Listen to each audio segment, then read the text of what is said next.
What if I told you that history has been keeping a secret? A pattern so consistent, so mathematically precise, that it predicted the rise and fall of every major superpower for the last 3,000 years. The Assyrians, the Persians, the Greeks under Alexander, Rome, the Arab Caliphate, the Ottomans, the Spanish, the British, every single one of them, different continents, different centuries, different technologies, different religions. And yet, somehow, they all shared the same lifespan, 250 years, give or take a decade. Now, here's where it gets interesting. The United States of America declared its independence on July 4th, 1776. If you add 250 years to that date, you arrive at the year 2026. That's not next century. That's not some distant future. That's next year. But before you click away, thinking this is just another doomsday prediction from some random guy on the internet, I need you to understand something important. This theory doesn't come from conspiracy forums or fringe websites. It comes from one of the most decorated military minds of the 20th century, a man who spent his entire life studying how civilizations rise, peak, and transform. His name was Sir John Bagot Glubb, and in 1976, exactly 200 years after America's founding, he published an essay that would quietly become one of the most influential pieces of historical analysis ever written. So who was this man, and why should we take his research seriously? John Glubb was born in 1897 in Preston, England, the son of a Royal Engineers officer. From childhood, his life was marked by travel and exposure to different cultures. At just 4 years old, his family moved to Mauritius. At 10, he was schooled in Switzerland. These early experiences would shape his worldview in ways that would prove invaluable later. In 1914, at 17, Glubb entered the Royal Military Academy at Woolwich. By 1915, he was commissioned as an officer in the Royal Engineers and shipped off to France to fight in World War I. He served with distinction on the Western Front, was wounded 3 times in combat, and was awarded the Military Cross for bravery. But it was after the war that Glubb's real education began. In 1920, he volunteered for service in Iraq, and for the next 3 decades, he immersed himself in the Arab world. He learned Arabic fluently, adopted local customs, and earned the nickname Glubb Pasha from the people he served alongside. From 1939 to 1956, he commanded the Arab Legion of Jordan, transforming it into one of the most effective fighting forces in the Middle East. He worked alongside kings and presidents. He witnessed the birth and death of nations firsthand. He wasn't an armchair academic, theorizing from a university office. He was a man who had lived through the death throes of the British Empire and watched new powers emerge from its ashes. After his retirement, Glubb turned to scholarship. He wrote dozens of books on history, warfare, and civilization. But it was his 1976 essay, The Fate of Empires and Search for Survival, that would become his lasting legacy. In just a few dozen pages, Glubb presented a thesis that would challenge everything we think we know about why great powers fall. Not through invasion, not through revolution, but through a predictable, almost biological process of internal transformation. And the data he compiled was startling. Assyria, 247 years. Persia, 208 years. Greece, under Alexander's successors, 231 years. The Roman Republic, 233 years. The Arab Empire, 246 years. The Ottoman Empire at its zenith, 250 years. Spain, 250 years. The British Empire, 250 years. The average, roughly 10 generations, about 250 years. But Glubb wasn't just interested in the numbers. He wanted to understand why. What was it about human societies that made them follow this pattern so consistently? And more importantly, could understanding this pattern help us avoid repeating the mistakes of the past? The answer, he believed, lay in understanding 6 distinct stages that every great power passes through. And as we'll see, the United States has exhibited every single one of them. Every empire begins the same way. Not with armies or gold, but with courage. Glubb called this first stage the Age of Pioneers, and he noticed something remarkable about how it always begins. It starts with a small group of people, often from the margins of civilization, who possess an extraordinary combination of energy, ambition, and willingness to take risks that more established societies have lost. Think about the Arab conquest of the 7th century.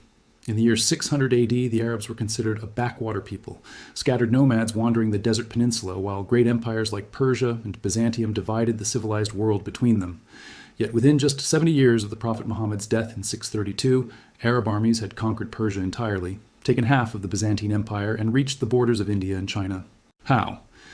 According to Glubb, it was precisely their position as outsiders that gave them their power. They had nothing to lose and everything to gain. They were hungry in a way that fat, comfortable empires could never be. The same pattern repeated with the Mongols under Genghis Khan, a scattered collection of tribal peoples from the steppes who, within a single generation, created the largest contiguous land empire in human history. Now think about the American colonies in the 18th century. Here were 13 scattered settlements clinging to the edge of a vast, unknown continent. Their population was a fraction of Great Britain's. Their economy was primitive by European standards. They had no professional army, no navy worth mentioning, no established institutions of higher learning, no significant industrial capacity. And yet, these ragtag colonists dared to challenge the greatest military power on earth. The men who signed the Declaration of Independence in July 1776 knew exactly what they were risking. They weren't keyboard warriors posting opinions from safety. They were putting their actual lives on the line. As Benjamin Franklin allegedly quipped, "We must all hang together, or most assuredly we shall all hang separately." The founding generation was remarkably young. Thomas Jefferson was just 33 when he wrote the Declaration of Independence. James Madison was 36 at the Constitutional Convention. Alexander Hamilton was 33 when he became the first Secretary of the Treasury. Even George Washington, who felt like the elder statesman, was only 44 when he took command of the Continental Army. These weren't men who inherited their positions through family connections. Benjamin Franklin was born the 10th son of a soapmaker. Alexander Hamilton was an orphaned immigrant from the Caribbean. They rose through merit, through audacity, through an unwavering belief that they could build something better than what existed before. Glubb identified several key characteristics that define pioneer generations. First, they possess an almost reckless courage. When George Washington led his freezing troops across the Delaware River on Christmas night 1776 to attack the Hessian garrison at Trenton, he wasn't following a safe, calculated strategy. He was gambling everything on a desperate gambit that could have ended in total disaster. Second, pioneers have a powerful sense of unity and shared purpose. The phrase, "we the people" in the Constitution wasn't just rhetoric. These colonists genuinely saw themselves as creating something new, something that belonged to all of them equally. Personal ambition existed, of course, but it was channeled toward collective goals. Third, and perhaps most importantly, pioneers value honor and duty above personal wealth. When Washington was offered command of the Continental Army, he declined any salary, asking only to be reimbursed for his expenses. Over 8 years of war, he spent around $160,000 of his own money on the cause. Adjusted for inflation, that's roughly $5 million today.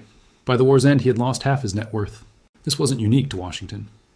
The founding generation genuinely believed in what John Adams called public virtue, the idea that citizens must be willing to sacrifice their personal interests for the common good.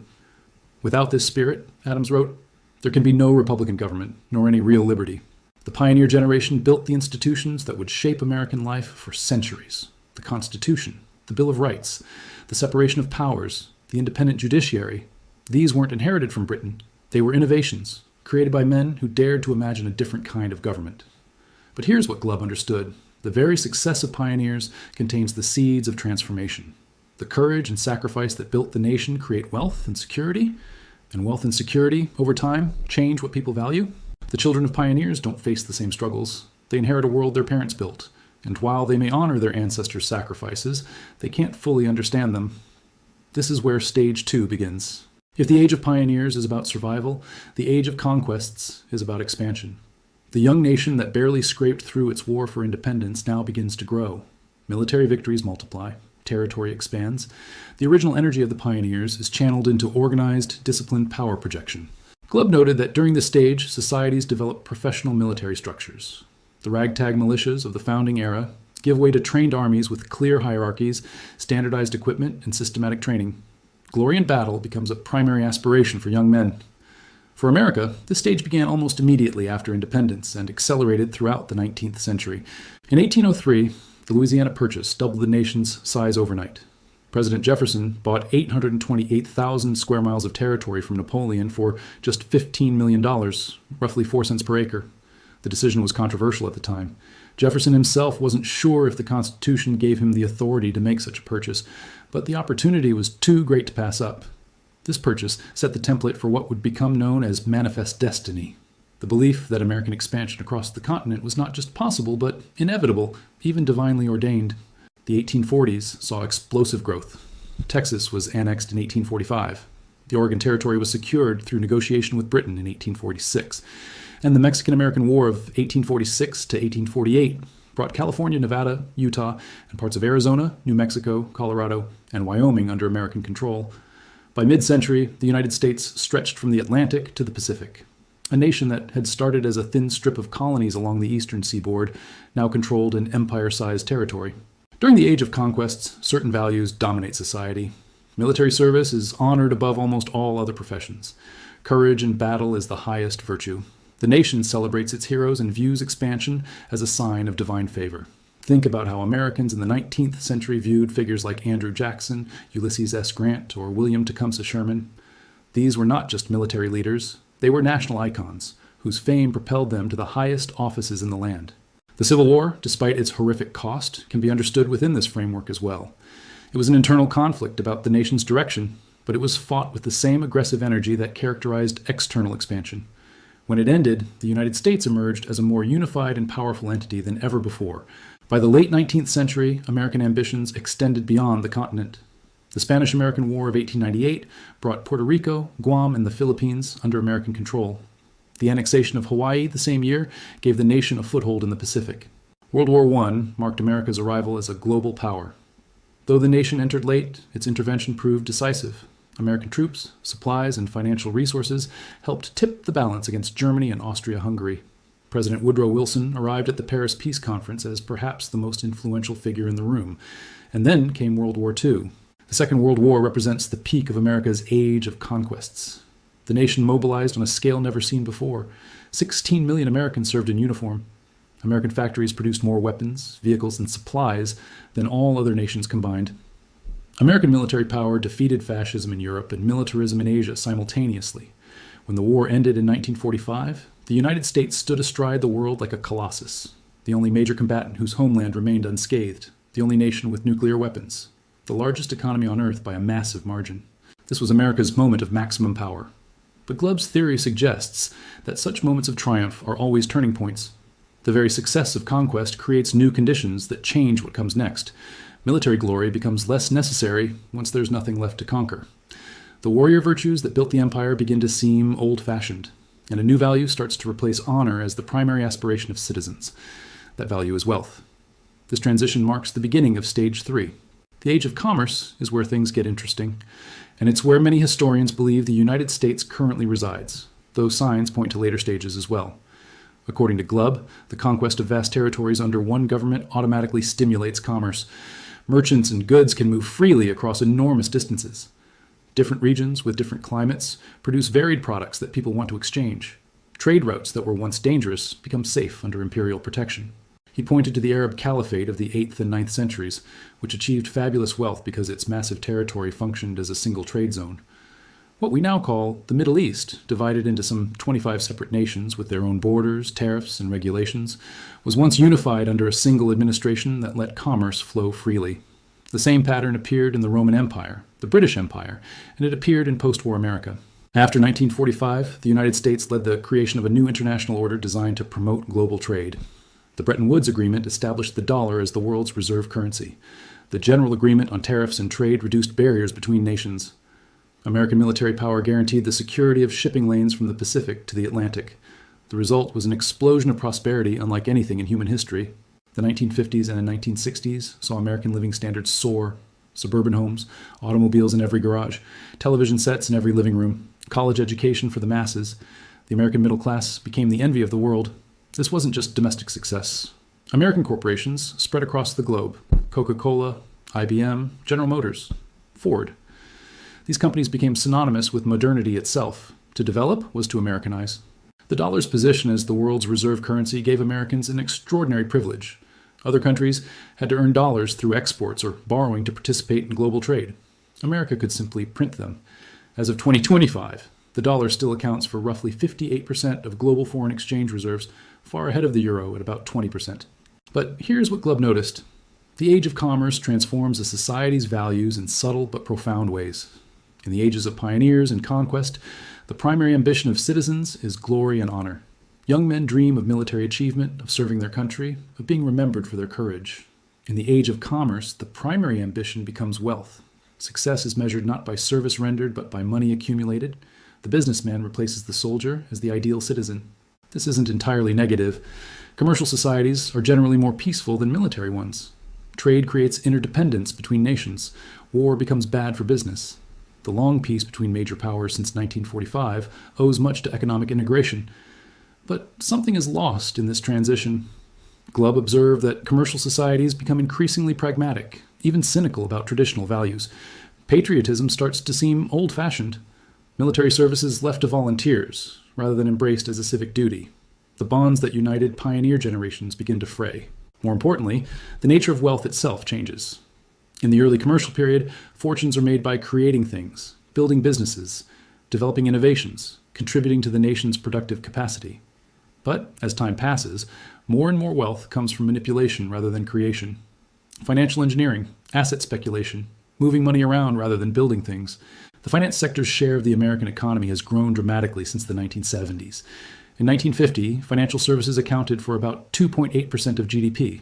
By 2024, that figure had grown to over 8%. Meanwhile, manufacturing has declined from roughly 28% to under 11%. This shift has profound implications. A society that makes things maintains certain virtues through necessity. Factories require discipline, cooperation, and long-term planning. Financial speculation rewards different qualities entirely. Glubb saw this pattern repeat across civilizations. The merchants who built fortunes through productive commerce gave way to speculators who built fortunes through clever manipulation. And as speculation became the fastest path to wealth, the values of the commercial class shifted accordingly. The stage was set for what comes next. The Age of Affluence is, according to Glubb, where empires enter the danger zone. On the surface, everything looks wonderful. The empire is rich, powerful, and secure. Living standards are high. Opportunities abound. To citizens enjoying the fruits of previous generations' sacrifices, it might seem like the golden age will last forever. But underneath this gleaming surface, something fundamental is changing. In the pioneer and conquest phases, wealth was earned through sacrifice and risk. The founders who built the fortune put everything on the line. They understood, viscerally, what it cost to create prosperity. In the affluent phase, wealth is increasingly inherited rather than earned. The children and grandchildren of the builders receive their position as a birthright. They may work hard, may be talented, may contribute in various ways, but they cannot truly understand the struggle that created their comfort. Glubb put it bluntly, money is the measure of all things now. Where pioneers valued honor, courage, and service, the affluent class values luxury, status, and consumption. Where earlier generations asked what they could contribute, later generations ask what they can acquire. The phrase that captures this shift is telling, high standards of living are fierce in their demand. Once people become accustomed to affluence, they expect it to continue. They feel entitled to comfort. Any reduction in living standards feels like an injustice, even if those standards were artificially inflated by debt or unsustainable practices. Looking at contemporary America through Glubb's lens reveals patterns that should concern us. Consider the national debt. As of December 2025, the total federal debt stands at over $38 trillion. That's roughly $284,000 per American household. The interest payments alone now exceed $1 trillion annually, more than the entire defense budget, more than Medicare. This debt represents, in a very real sense, affluence borrowed from the future. Previous generations could spend more than they earned because they shifted the bill to those who came after. The question now is whether the bill can ever be paid. Consider the wealth disparities. The gap between the richest Americans and everyone else has widened to levels not seen since the Gilded Age of the late 19th century. The top 1% now holds more wealth than the entire middle class combined. This isn't just an economic issue, it's a social one. In pioneer and conquest societies, there's a sense that everyone is in it together, that success is shared and sacrifices are mutual. In affluent societies, the classes drift apart. They live in different neighborhoods, attend different schools, consume different media. They begin to see each other not as fellow citizens, but as strangers, or even enemies. Consider the infrastructure. The United States built the world's most advanced highway system, the most extensive electrical grid, the most modern airports. That was decades ago. Today, bridges crumble, roads deteriorate, electrical systems fail under stress. The American Society of Civil Engineers consistently grades U.S. infrastructure at a C- or worse. Pioneer societies build, affluent societies maintain at best. More often, they coast on what previous generations created while directing resources toward consumption rather than investment. Perhaps most importantly, the Age of Affluence brings a psychological transformation. Citizens of affluent societies become risk-averse. They have too much to lose. The boldness that characterized pioneers, the willingness to stake everything on an uncertain outcome, gives way to a desperate clinging to what already exists. Military adventures become unpopular, not because people have become more ethical, but because they have become more comfortable. Why risk what we have for uncertain gains elsewhere? The defense budget becomes a target for reduction, not because threats have disappeared, but because the money could be better spent on programs that directly benefit citizens. The walls go up, figuratively and sometimes literally, as the empire shifts from expansion to protection of what it has. Glubb called this defensiveness, and he saw it as a warning sign. When empires stop reaching outward and start protecting inward, when growth is replaced by preservation, the trajectory is clear. But there's still one more stage before the final one. And in some ways, it's the most fascinating of all. The Age of Intellect sounds like it should be a good thing, and in many ways, it is. Glubb noticed that wealthy empires invariably invest heavily in education and scholarship.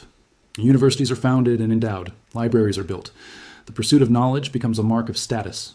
Where previous generations sought glory through conquest and wealth through commerce, the intellectual class seeks distinction through academic achievement. He pointed to the Arab Empire under Caliph al-Mamun in the 9th century. Baghdad became the intellectual capital of the world. Arab scholars measured the circumference of the earth with remarkable accuracy, 7 centuries before Western Europe accepted that the world was even round. They translated the Greek classics, advanced mathematics, developed early chemistry. Then Glubb dropped a sobering observation. Less than 50 years after the amazing scientific discoveries under al-Mamun, the Arab Empire collapsed. The intellectual achievements were real and lasting. They contributed to the sum of human knowledge, but they did not save the empire from chaos. This pattern repeated elsewhere. The late Roman Empire produced sophisticated philosophers and legal theorists even as it crumbled. The Byzantine Empire sustained remarkable scholarship right up until Constantinople fell to the Ottomans. The British Empire created world-class universities that flourished even as the empire itself was dismantling. The United States has certainly entered its age of intellect. American universities dominate global rankings. American research institutions lead the world in scientific output. American technology companies have transformed how humans live, work, and communicate. So why did Glubb see this as a warning sign? The Age of Intellect brings a subtle but dangerous shift in values. In earlier stages, there was general agreement about what mattered. Pioneers valued courage and survival. Conquerors valued military glory. Merchants valued productive enterprise. These were concrete, tangible achievements that most people could recognize and respect. Intellectuals, by contrast, live in the realm of ideas. And ideas can be endlessly debated, refined, contradicted. What the intellectual class gains in sophistication, it loses in unity. Glubb observed that in the Age of Intellect, political debate becomes increasingly abstract and polarized. Different factions develop elaborate theories about how society should be organized. They argue past each other because they start from fundamentally different premises. Compromise becomes difficult when each side believes it has discovered the truth. Does this sound familiar? The political polarization in contemporary America has reached levels not seen since the Civil War. According to Pew Research, the ideological overlap between Democrats and Republicans has essentially disappeared. People increasingly live in information bubbles that reinforce their existing beliefs. Each side views the other not just as wrong, but as dangerous. Meanwhile, practical problems go unsolved. Infrastructure crumbles while politicians argue about ideology. The national debt soars while each party blames the other. Foreign policy lurches between extremes with each change of administration. The system that once functioned through compromise now seems paralyzed. The disconnect from physical courage. There's another aspect of the Age of Intellect that Glubb found troubling. Intellectual societies tend to look down on physical courage. The soldier, who was the hero of earlier ages, becomes a figure of suspicion or pity. Military service is left to those without better options. The intellectual class develops elaborate theories about why conflict is unnecessary, why diplomacy can solve all problems, why the whole concept of national interest is outdated. This isn't entirely wrong. Many wars have been unnecessary. Diplomacy has prevented countless conflicts. But Glubb argued that this attitude becomes dangerous when it disconnects a society from the hard realities of power. The world doesn't stop being competitive just because one nation decides competition is passé. Other powers, in earlier stages of their own development, may be more than willing to use force to advance their interests. When an affluent intellectual society faces such powers, it often proves incapable of responding effectively. The Roman Empire didn't fall because Romans forgot how to make philosophical arguments. It fell because they forgot how to fight. And this brings us to the final stage. The word decadence comes from the Latin decadere, meaning to fall. Glubb was careful to define what he meant by it. Decadence, in his framework, isn't about sexual morality or artistic excess, though those might be symptoms. It's about a fundamental loss of purpose, a society that no longer believes in anything strongly enough to sacrifice for it. He identified several markers of decadent societies that appeared consistently across civilizations. First, defensiveness and pessimism replaced confidence and ambition. The society that once built and expanded now merely tries to hold what it has. Walls are built, both physical and metaphorical. Investment in the future decreases as people focus on extracting value from the present. Second, public entertainment becomes increasingly important. Glubb pointed to the Roman circuses, where spectacular shows distracted citizens from the empire's problems. The Arab Empire's decline was accompanied by a golden age of popular singers and musicians. The British Empire's sunset years were marked by an obsession with celebrity and sport. He quoted an Arab historian from 10th century Baghdad describing how singers had become national celebrities, how the masses followed their personal lives obsessively, how young people modeled themselves on entertainers rather than scholars or soldiers. The parallels to modern celebrity culture are hard to miss. Third, and perhaps most troubling, the state increasingly tries to buy the loyalty of citizens through welfare payments and public largesse. This isn't a critique of helping the genuinely needy. It's an observation about what happens when the organic economy slows down. When a society can no longer grow naturally, when the commercial energy that created wealth begins to falter, governments turn to redistribution. The phrase bread and circuses comes from Roman times, describing how emperors maintained popular support by providing free grain and entertainment. The problem isn't the programs themselves, the problem is what they represent.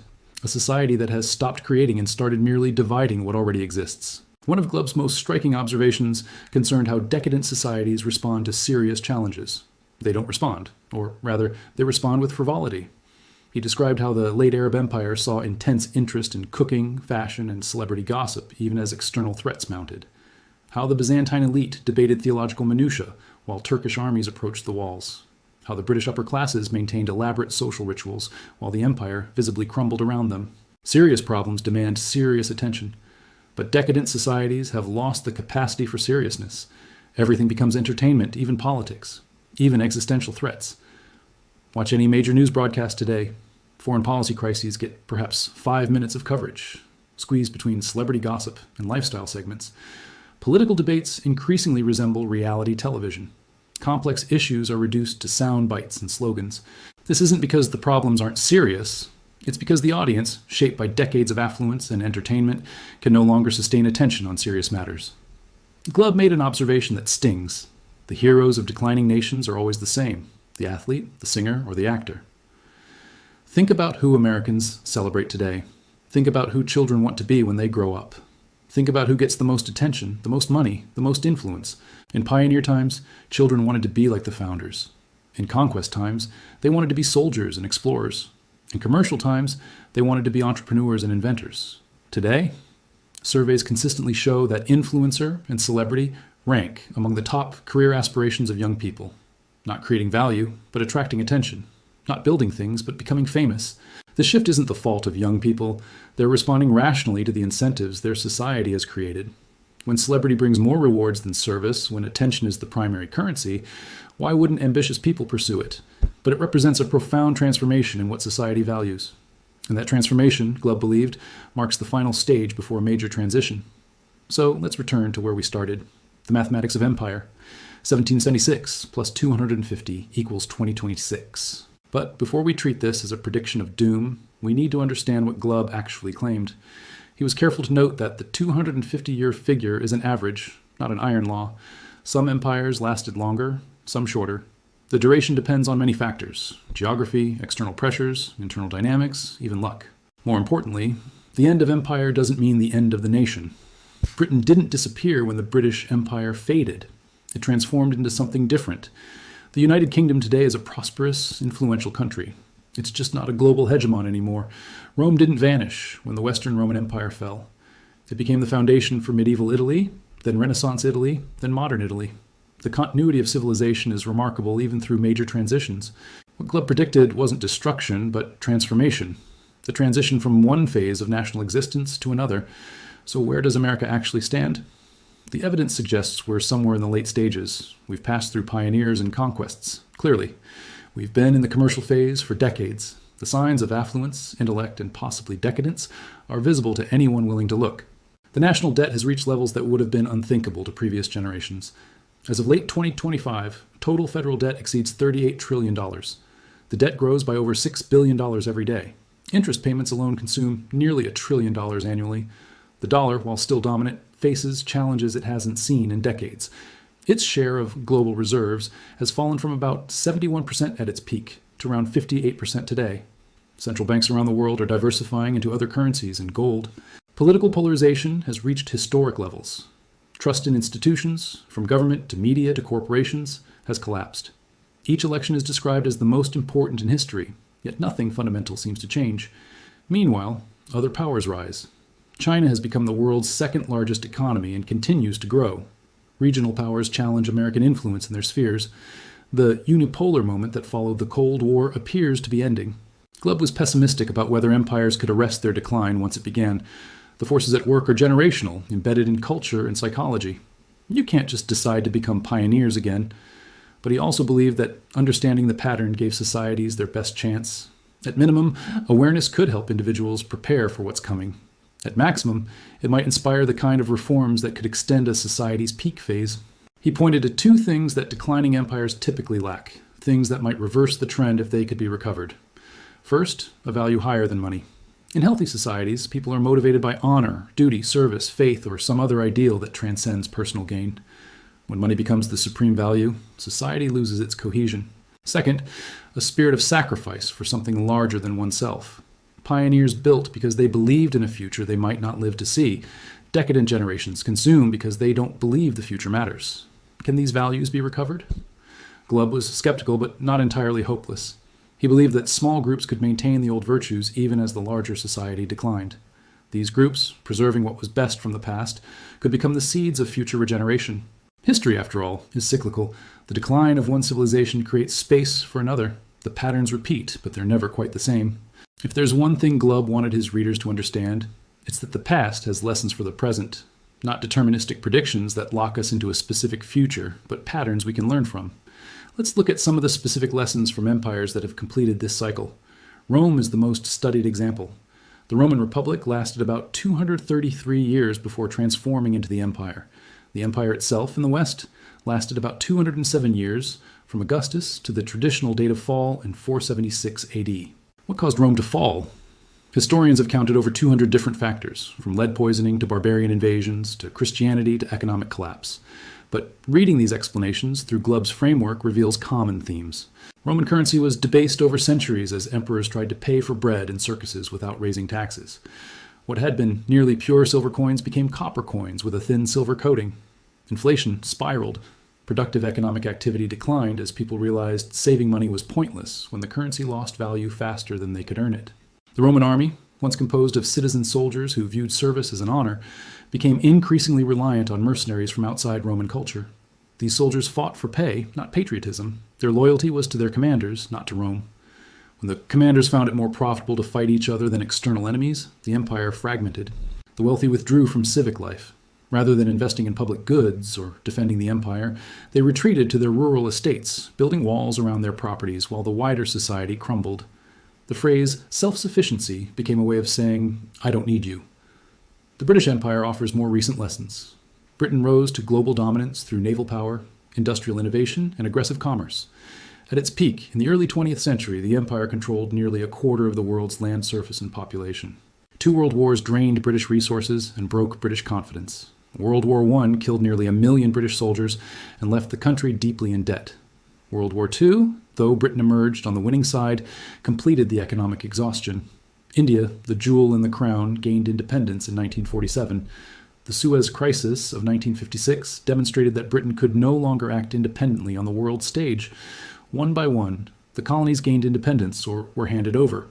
Hong Kong, the last significant possession, was returned to China in 1997. But Britain didn't collapse. It transformed. It remains a wealthy country with a high standard of living. It's still a nuclear power with a permanent seat on the UN Security Council. It's just no longer the center of a global empire. The transition wasn't painless. Britain struggled with economic stagnation, labor unrest, and political turmoil throughout the 1970s. But by the 1980s, a new equilibrium had been found. Britain today is different from Imperial Britain, but it's not worse, just different. What connects these examples is a shift in psychology as much as economics or politics. Rising societies believe in the future. They invest in it. They sacrifice for it. They have children and build institutions for those children to inherit. Declining societies become present-focused. They consume rather than invest. They prioritize current enjoyment over future security. Birth rates fall as people decide children are too expensive or too much trouble. Rising societies are united by shared purpose.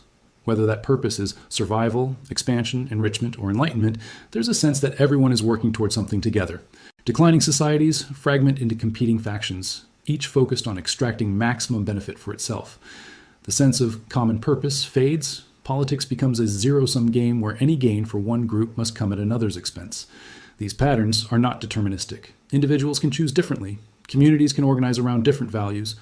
But Glubb believed that changing the overall direction required recognizing where we are in the cycle. Which brings us to the final question. What can we actually do about it?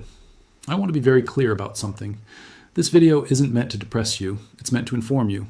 Understanding where we are in a historical cycle isn't the same as accepting it passively. Knowledge is power, and the first step toward addressing any problem is recognizing that it exists. So what can be done? At the individual level, Glubb's analysis suggests focusing on resilience and self-reliance. The pioneers who built America didn't wait for institutions to save them. They developed skills, built communities, and prepared for uncertainty. In practical terms, this might mean reducing personal debt, building emergency savings, learning practical skills, investing in relationships and community. The people who weather transitions best are those who aren't entirely dependent on systems that may not survive. It also means thinking carefully about assets. Throughout history, when currencies have been debased and empires have transitioned, tangible assets have held their value better than paper promises. This isn't investment advice, but it's worth noting that gold and silver have been stores of value for thousands of years, across dozens of civilizations and their transitions. Beyond individual preparation, Glubb emphasized the importance of community. The pioneers who built America didn't do it alone. They formed communities, churches, civic organizations. They helped each other through hard times. The social capital they built was as important as any material wealth. One of the symptoms of decline is social atomization. People retreat into their individual lives, their individual screens, their individual concerns. The bonds that held society together fray and break. Reversing this requires conscious effort, joining organizations, participating in local governance, getting to know your neighbors, building networks of mutual support that don't depend on large institutions. Perhaps, most importantly, finding a purpose larger than personal consumption. What Glubb observed was that declining societies lose their sense of meaning. Everything becomes about entertainment and comfort. The great questions, what are we here for, what matters, what's worth sacrificing for, get pushed aside. People who have found meaning tend to be more resilient, more creative, more capable of adapting to change. Whether that meaning comes from faith, family, craft, or service, it provides an anchor that consumer culture cannot. The hope in the pattern. Here's something Glubb didn't emphasize enough, something we should remember as we think about what's coming. The end of an empire is also a beginning. When Rome fell, it didn't mean the end of civilization. It meant the emergence of new civilizations, new powers, new possibilities. The medieval period that followed gave us universities, cathedrals, and the foundations of modern science. When the British Empire receded, it created space for dozens of new nations to find their own paths. Some struggled, but others flourished in ways that would have been impossible under imperial control. Transitions are difficult. Living through them involves uncertainty, challenge, and often hardship. But there are also opportunities.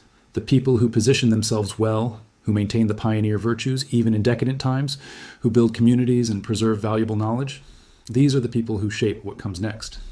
Final thoughts. The 250-year clock is ticking. That much seems clear from the historical pattern. Whether 2026 specifically marks any particular milestone, no one can say for certain. History doesn't work on precise schedules, but the broader trend, the transition from one phase of American existence to another, appears to be underway. The question isn't whether this transition will happen. The question is how we respond to it. We can respond with denial, pretending that this time is different, that the patterns of 3,000 years somehow don't apply to us. We can respond with despair, giving up hope and simply waiting for the end. Or we can respond with preparation, adaptation, and even optimism, understanding that the end of one era is the beginning of another, that the skills and virtues that built America the first time can build something new. Sir John Glubb, who spent his life watching empires rise and fall, chose the third option. He believed that studying history wasn't about prediction, but about preparation, about learning from the past to navigate the future. That's what this video has been about. Not a prediction of doom, but an invitation to awareness, not a counsel of despair, but a call to action. The clock is ticking, but for those who are prepared, the end of an era is the beginning of an opportunity. Thanks for watching. If this video made you think, please consider subscribing and sharing it with others who might find it valuable. The conversation is just beginning.